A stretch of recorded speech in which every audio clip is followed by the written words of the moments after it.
I have such a habit of checking my cell phone every 2 minutes, if not even less than that, and I do it all the time. So at times I will just turn my cell phone off for hours at a time so I don't do that. That's something I'm so addicted to it.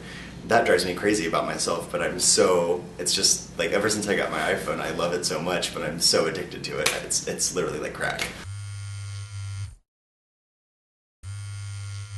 First question, do you use a smartphone? No? Yes. I do use a smartphone and I use it a lot. I do have a smartphone. I do not. Max, my fiance, does. Yes, I use a smartphone. There is a popular idea that has stuck around for a long time that applies to both internet and smartphones. People think that it's actually making us more isolated. What about you in your personal life? Do you feel like these technologies, has it created any isolation for you? I don't think so, no. I don't believe so. Absolutely not. I mean, I guess I feel the total opposite way.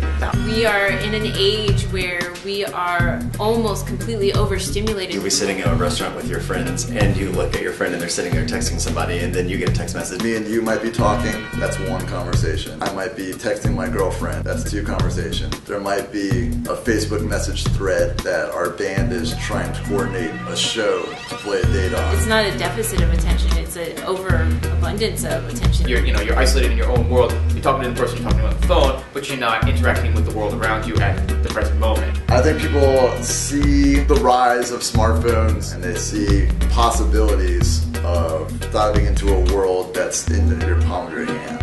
People will see that and think that they're excluding the world outside of your hand. They think because it's just not done the way it was when I was your age. We wrote letters and we called and we went to go see our friends and you're just texting and what is that? That's so impersonal. It's just, I feel like there's sort of a cultural value shift. People are just adapting to an evolving process of multi-attention, and people are forced to adapt to it, and then it's a continual cycle. 30-year-olds and up, didn't grow up with cell phones, so they're just not used to it. So they're like, those old youngins using their cell phones, they just, don't, things aren't like they used to be.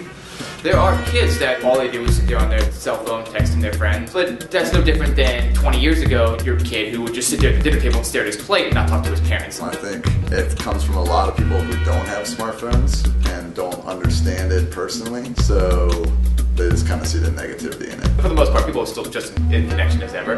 People are going to be as connected as they personally want to be. It's the social norm these days to use these technologies in daily life. The whole point of cell phones is to be in contact with other people. As for people that do have access to Facebook and Twitter, especially on their phone, it's much easier to mass movements and mass organizations. Certainly, it's no substitute for even just talking on the phone or hanging out with people. I think people kind of have this cliche.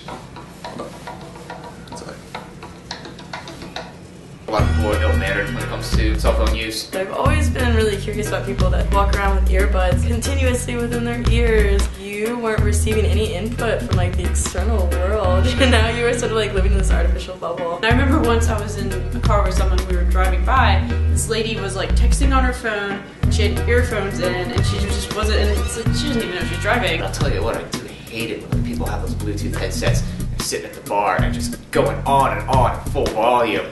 Just dude, just walk outside, please. I don't know if you've ever gone out with someone to a restaurant and they take a call and they take a call and they take a call. We do need to be mindful of people that we're with in a social setting. Just be aware of how much attention you're giving to the person who's physically in front of you. If you're in person, if you're in public, you need to at least maintain a certain, respect for what's going on around you. Turning things off more might be good.